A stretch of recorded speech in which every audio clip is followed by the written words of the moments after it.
WWF and true wrestling is the name. They will stay the same, and you know, motherfucker, there's no game. Yeah, that's easy to you guys.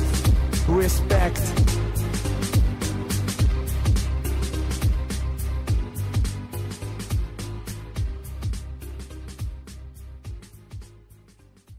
What is up, Effin' True followers and the members of the YWC? JC Styles here with the Effin' brand of wrestling and entertainment here on YouTube.com. With WrestleMania 28 slowly approaching, I wanted to sit down and review some of my favorite WrestleManias that I enjoyed watching when I was a kid or enjoyed watching as a recent time. So let's get right into it with the little segment I like to call WrestleMania Rewind Review. Now, my first pick WrestleMania that I wanted to review was WrestleMania 14, March 29th, 1998, from the Fleet Center in Boston, Massachusetts. The first match of the night, we saw a 15-team battle royal. We saw teams like Too Cool, Kama Mustafa, and Farouk. We saw the Midnight Express. We saw Flash Funk and Steve Blackman, D'Lo Brown and Mark Henry, Chains and Bradshaw, Savio Vega and Miguel. We saw the Rock and Roll Express, DOA, Skull and 8-Ball, Mosh and Thrasher, the Headbangers, Sniper and Recon, Jesus and Jose, the other half of Los Boricuas. We saw Phineas and Henry O. Godwin.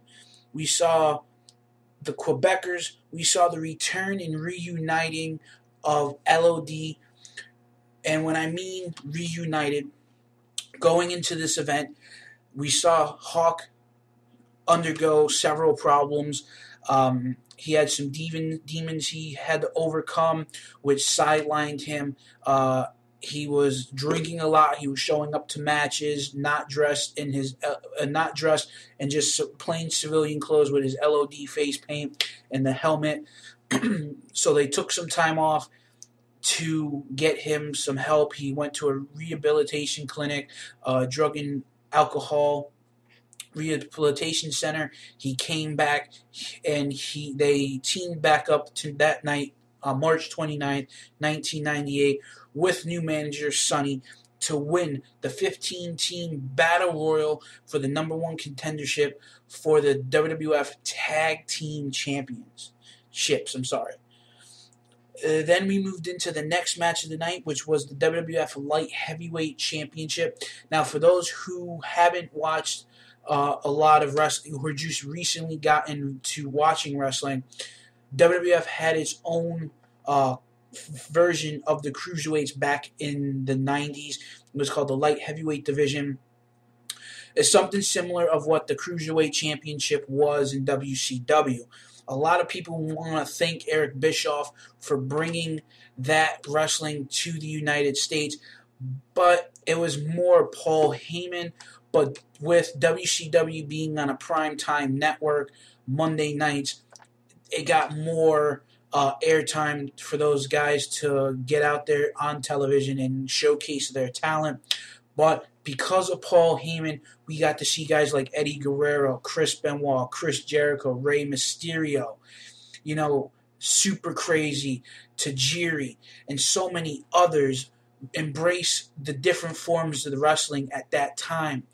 And everyone was jockeying for position to get the next big thing back then. Because especially with WCW Monday and WWE were going on with the Monday Night Wars, they needed everything that they could to beat WCW. But in this match, we saw light heavyweight champion Taka Michinoku successfully defend against Aguila, or Aguila. I can't even pronounce his name, ladies and gentlemen. But he was the gentleman who trained S.A. Rios. Then we moved into the next match, which was Brian's favorite title when he was a kid, the WWF European Championship. We saw Triple H defend against Triple H, a.k.a. Hunter Hearst Helmsley, for those who would always wondered what Triple H actually stood for. It was Hunter Hearst Helmsley, which later on just became Triple H. He defended against the King of Hearts, the two-time Slammy Award winner, Owen Hart. Now, going into this match, China was very heavily involved with the DX and in getting involved in DX matches to help her guys retain or pick up the victory. With this match being said, Owen Hart was just coming off an ankle injury, which he sustained several weeks prior to the event, which in doing so, we saw China attack that leg 2 weeks prior to WrestleMania, which allowed Triple H to pick up the European Championship off of Owen Hart. In this match, we see China throw some white substance, white powder, into the eyes of Sergeant Slaughter because she was handcuffed to Sergeant Slaughter. That was the equalizer of keeping China out of the match, but China, just being such a strong woman, threw the white powder in Sergeant Slaughter's face, got up on the apron, low-blowed Owen Hart, which allowed Triple H to hit the pedigree to retain his European Championship. The next match of the night, we saw the Intercontinental Championship on the line. We saw at the time, the People's Champion, The Rock, going in to defend his Intercontinental Championship against the world's most dangerous man, Ken Shamrock. Now, I just got done watching this pay-per-view just a little while ago, and I have to say that I felt like a little kid again watching this WrestleMania. I mean, the Rocky Sucks chants that happened during his match was just phenomenal. It's almost iconic of what happened years later at WrestleMania 18 when we saw Hulk Hogan take on The Rock in that historic icon versus icon match.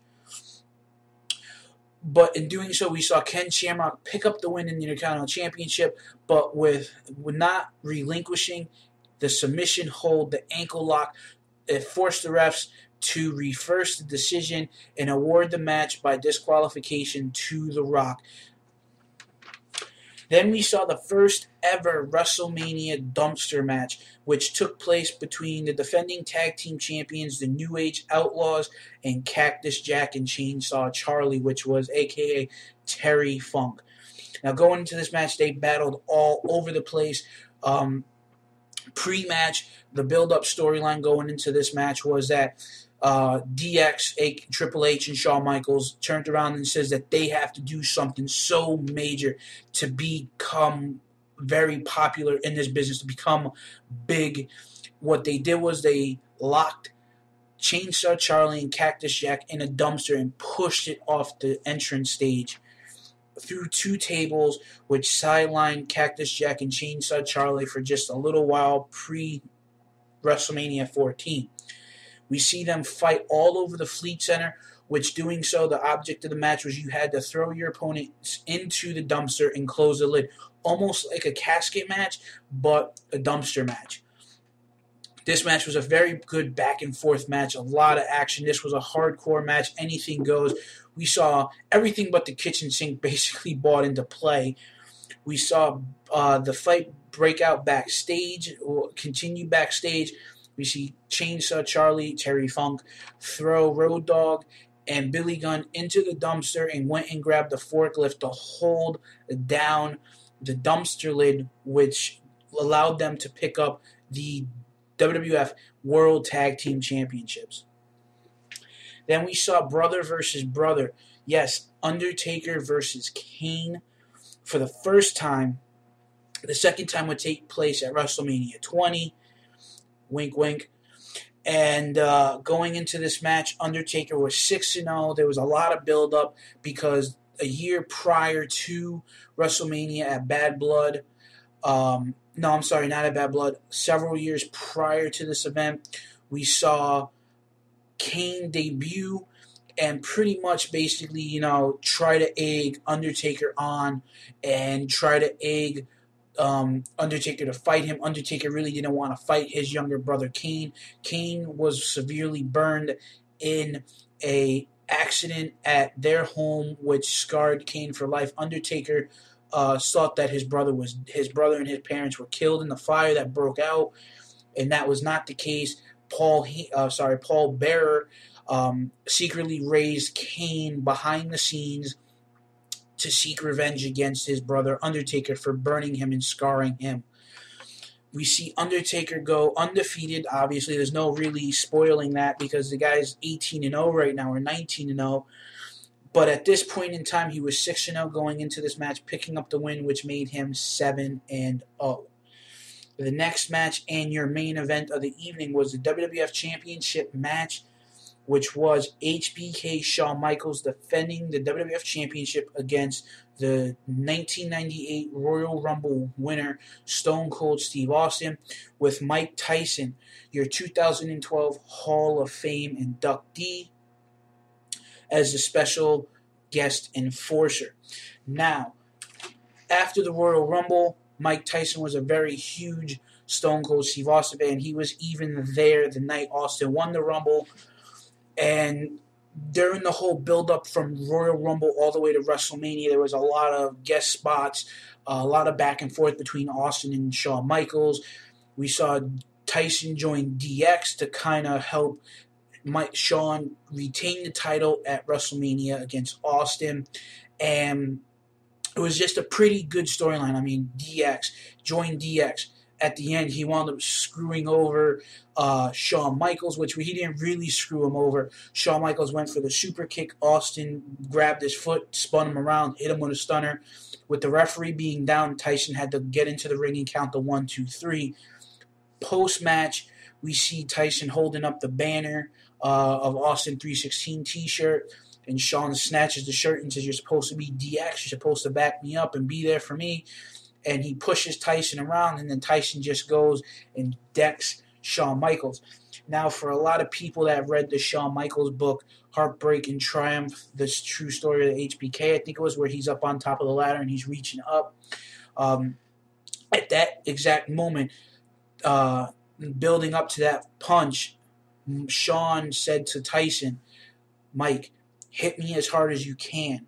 And that's what Tyson did. He hit Shawn as hard as he could. And your winner of the match, lo and behold, Stone Cold Steve Austin, which this was his first WWF Championship reign. Austin 316 era began. Actually, it began in 1996 or 7, I believe, when he won the WWF King of the Ring tournament. And he coined the phrase Austin 316, says, "I just whooped your ass." And then he wrestled Brett a year before, which actually pushed him more. Because when you have an ultimate heel going against an ultimate good guy and the two clash, the fans will let that wrestler know who was over. Austin was bloodied and in the sharpshooter, passed out. He earned the wrestler's respects. They went on to build a feud between Brett and Austin during that time frame, and it was just a really awesome time in the Attitude Era. Guys, thanks for enjoying this trip down memory lane, and please stay tuned for the next WrestleMania Rewind, whether it be myself, JC Styles, or my broadcast partner, Brian Crazy. Thanks for tuning in. Guys, have a great night and stay tuned.